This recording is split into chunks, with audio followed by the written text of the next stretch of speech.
इस मूवी का स्टार्ट हमें एक लड़की को दिखाने से होता है जो पानी में डूब रही होती है। इसी के साथ ही हमें ब्रैंडन दिखाया जाता है जो एकदम डर के उठ जाता है और हमें पता चलता है कि ये हकीकत नहीं थी बल्कि ब्रैंडन ये सब कुछ ख्वाब देख रहा था। इसी के साथ सीन शिफ्ट होकर एयरपोर्ट का सीन दिखाया जाता है जहाँ पे 3 दोस्त काइल, जेड और एवा अपनी वेकेशन के लिए काबू जा रहे होते हैं और ब्रैंडन भी इनके साथ जा रहा होता है क्योंकि वह एवा का बॉडीगार्ड होता है। हमें पता चलता है कि एवा गवर्नर की बेटी है। यहाँ हमें एक और फैमिली भी दिखाई जाती है जिसमें छोटी बच्ची का नाम रोज़ा होता है और वो अपने नाना नानी के साथ काबू जा रही होती है। रोज़ा का टेडी बेयर गुम हो जाता है और एवा आकर उसे वापस करती है जहाँ पे इन दोनों की दोस्ती हो जाती है। एवा और ब्रैंडन बातें कर रहे होते हैं जहाँ हमें पता चलता है कि पानी में डूबने की वजह से एवा की माँ की मौत हो गई थी। इसी वजह से ब्रैंडन को वो पानी में डूबने के सपने आते थे क्योंकि उसे लगता था कि उसकी माँ की मौत उसकी वजह से हुई है। लेकिन यहाँ पे एवा से बताती है कि वो सब एक हादसा था, इसमें उसका कोई कसूर नहीं। ये लोग काबू जाने के लिए प्लेन पर बैठ चुके होते हैं जहाँ पे काइल एक लड़की का नीलो का मजाक उड़ाता है और एवा उसे ऐसा करने से मना करती है। एवा जेड और काइल से पूछती है कि इस फ्लाइट में इतने ज़्यादा पैसेंजर्स क्यों नहीं आए, तो काइल उसे कहता है कि ये देखो ये जहाज़ बहुत पुराना है इसलिए कोई भी पैसेंजर इस जहाज़ पे बैठ के रिस्क नहीं लेना चाहता। मगर जेड और काइल उसकी बातों पर ध्यान नहीं देते और अपनी बातों में मगन हो जाते हैं। अचानक से प्लेन हिलने लगता है जिससे सब बहुत ज़्यादा डर जाते हैं। हमें दिखाया जाता है कि कुछ परिंदे प्लेन के इंजन के साथ आकर टकरा गए हैं, लेकिन यहाँ पे प्लेन का पायलट कहता है कि उन्हें डरने की कोई बात नहीं है, अब चीज़ें हमारे कंट्रोल में है। लेकिन इसी के साथ हमें दिखाया जाता है कि प्लेन के इंजन में आग लग गई है। रोज़ा ये सब कुछ देख के अपने नाना नानी को भी बताती है और हमें दिखाया जाता है कि इंजन के ऊपर वाली कवरिंग भी उतर रही है। इसी के साथ हमें दिखाया जाता है कि इंजन के ऊपर के कवर आके प्लेन को लग गया और प्लेन वहाँ से क्रैक कर गया है। इसी के साथ ही हवा का प्रेशर ज़्यादा होने की वजह से लोग वहाँ से उड़ के नीचे की तरफ गिरने लगते हैं। सब कुछ देख के बाकी के पैसेंजर्स भी बहुत ज़्यादा डर जाते हैं। हमें दिखाया जाता है कि प्लेन अब बिल्कुल पानी के ऊपर। इसी के साथ एवा देखती है कि काइल बहुत ज़्यादा जख्मी हो चुका है। ये लोग समझते हैं कि ये लोग बच गए हैं, मगर साथ ही में देखते हैं कि ये अब पानी के बिल्कुल अंदर जा रहे हैं। हमें दिखाया जाता है कि प्लेन एक जगह पे आके अटक गया है और वहीं पे रुक जाता है।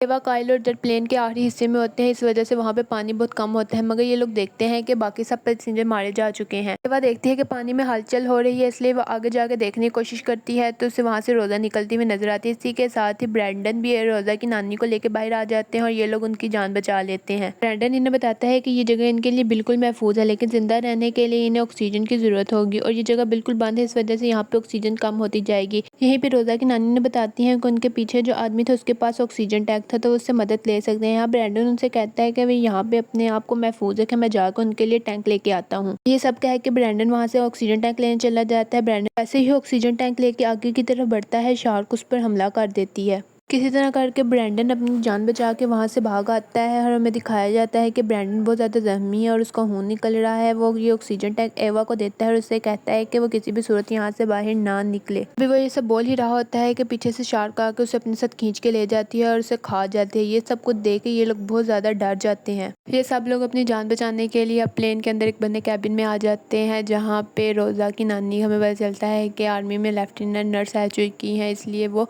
काइल के जख्म को देख के ठीक करने की कोशिश करती हैं और उसके ऊपर पट्टी कर देती हैं। इसी के साथ हमें पानी के बाहर का सीन दिखाया जाता है जहाँ पे एक हेलीकॉप्टर रेस्क्यू टीम के साथ आ रहा होता है ताकि वो सर्वाइवर्स को ढूंढ के उन्हें बचा सकें। रोज़ा अब शार्क को देख लेती है, उसके बाद वो प्लेन पे हमला कर देती है जिससे सब लोग काफ़ी ज़्यादा घबरा जाते हैं। लोग अब यहाँ पे फैसला करते हैं कि ये लोग यहाँ से बाहर निकलने की कोशिश करेंगे, जिस पर एवा साफ मना कर देती है। वो कहती है कि ब्रैंडन ने कहा था कि हम लोग तब तक यहीं पे रुके जब तक हमारे लिए कोई मदद नहीं आ जाती, इसलिए मैं कहीं नहीं जाऊँगी। इसी के साथ अब हमें प्लेन के बाहर का सीन दिखाया जाता है जहाँ प्लेन अपनी जगह से हिल के काफ़ी आगे आ चुका था, ऊपर से नीचे ही गिरने लगा था। ये लोग देखते हैं कि प्लेन में पानी ज़्यादा होने लग गया और जिस पर कहते हैं कि इनका यहाँ से बाहर निकलना ही ठीक रहेगा। यहाँ पे एक रोज़ा बताती है कि उसने बुक्स में पढ़ा था कि शार्क बबल से दूर भागते हैं, क्यों ना हम ये चीज़ ट्राई कर ले। जहाँ पर कैल कहता है कि ये सिर्फ बच्ची है एक और ये बच्चों वाली बातें कर रही हैं, ऐसा असल में कुछ भी नहीं। रेस्क्यू टीम अब उस एरिया को ढूंढ लेती है जहाँ पे प्लेन क्रैश हुआ था और वो अपने डाइवर्स को पानी में उतार देते हैं ताकि वो देख सकें कि वहाँ पे कोई सर्वाइवर मौजूद है कि नहीं। डाइवर्स पानी में उतर के अब जहाज़ को ढूंढ लेते हैं। रोज़ा भी उन डाइवर्स को देख लेती है और सबको बताती है कि हमारी मदद के लिए कोई आया है। ये सब लोग अब उन डाइवर्स को इशारे करते हैं कि वो इनकी तरफ आए।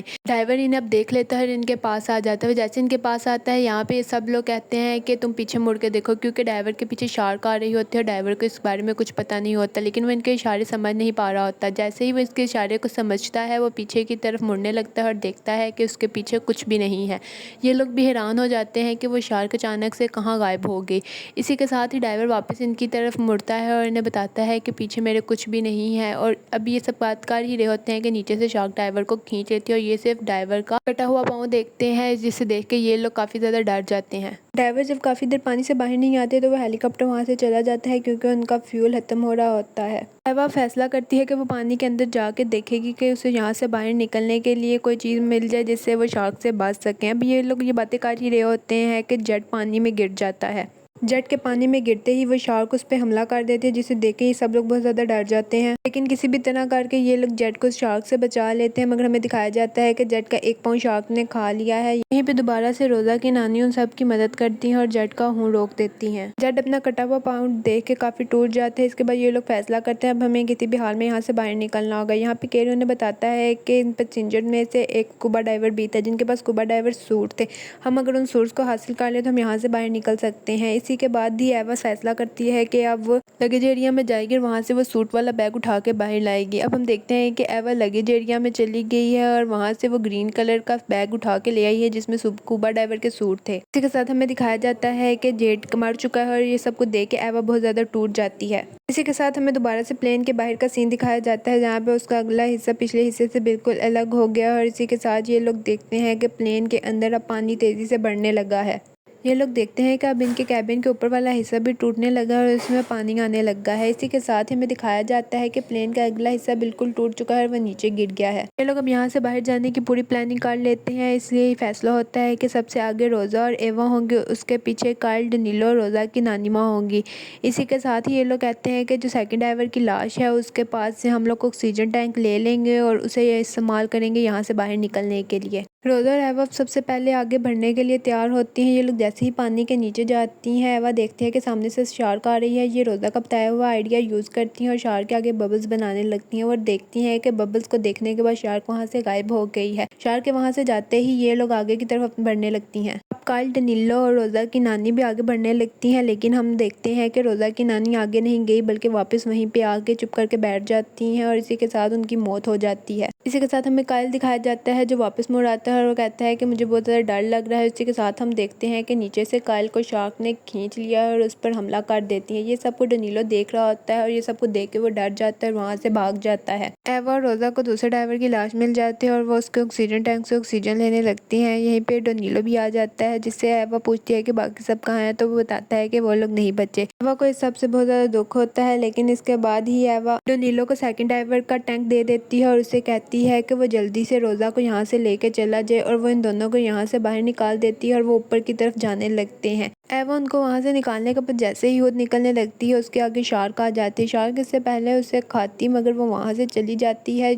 ये चीज़ देख के एवा बहुत ज़्यादा हैरान हो जाती है, मगर जैसे ही वो आगे बढ़ने लगती है वो देखती है कि एक और शार्क सामने से आ रही है, इसलिए वो जल्दी से आगे की तरफ बढ़ने लगती है। मगर इससे पहले कि वो आगे की तरफ जाती है हमें दिखाया जाता है कि जहाज़ वहाँ से बिल्कुल नीचे की तरफ जाने लग गया है। किसी भी तरह करके खुद को जहाज़ से बाहर निकाल लेती है और अपनी जान को बचा लेती है और तेज़ी से आगे की तरफ बढ़ने लगती है। हमें अब दिखाया जाता है कि एवा बिल्कुल बेहोश हो चुकी है और इसी बेहोशी की हालत में वो पानी के ऊपर आ जाती है। पानी के ऊपर आते ही उसे होश आता है तो वो हर तरफ रोज़ा और डनीलो को ढूंढने की कोशिश करती है, लेकिन वो दोनों से कहीं नहीं नजर आते। इतने में एवा को रोज़ा का टेडी बियर नजर आता है जिसे वो उठा लेती है और इसी के साथ वो देखती है कि कुछ हेलीकॉप्टर वहाँ घूम रहे हैं। एवा उन्हें देख लेती है और पानी में हिलने लगती है। रेस्क्यू टीम भी अब एवा को देख लेती है और इसे वहाँ से रेस्क्यू कर लेते हैं। एवा रेस्क्यू होकर जैसे ही ऊपर हेलीकॉप्टर में आती है वो देखती है कि इन्होंने रोज़ा और डनीलो को पहले ही रेस्क्यू कर लिया, जिन्हें देख के वो काफ़ी ज़्यादा खुश होती है। रोज़ा यहाँ उसे नानी माँ का पूछती है मगर वो कहती है कि वो अब नहीं रही। रोज़ा यहाँ ईवा के गले रख के रोने लग जाती है और हमें ईवा को दिखाते हुए ये मूवी यहीं पे एंड हो जाती है।